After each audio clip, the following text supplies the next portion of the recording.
Здравейте, аз се казвам Ванеса и ще ви науча да плетете плетена прашка. Ще са ви нужни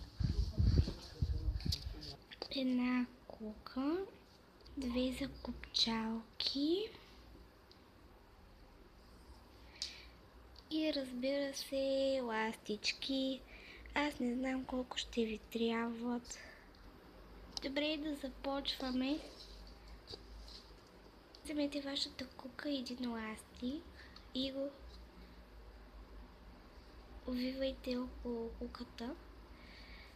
Добре, сега вземете един бял и един лилав и го сложете на пръста си и прехвърлете.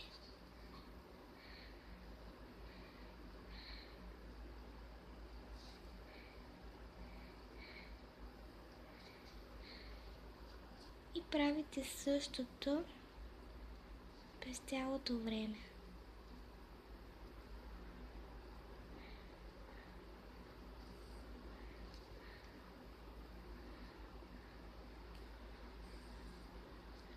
Сега вземете пак две такива, но не трябва да прехвърляте ето тези двете, ами само едното. Ето така.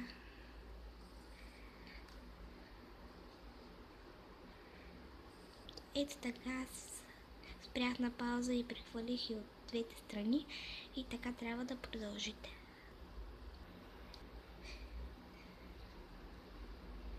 Сега прехвърляте само на един ластик. Няма значение какъв цвят е, какъвто сте намерили или какъвто искате, няма значение. Важно е само да имате материалите. Ето, готови сме. Почти готови. Сега слагаме закопчалките. Ето, готови сме с едната. Сега и другата.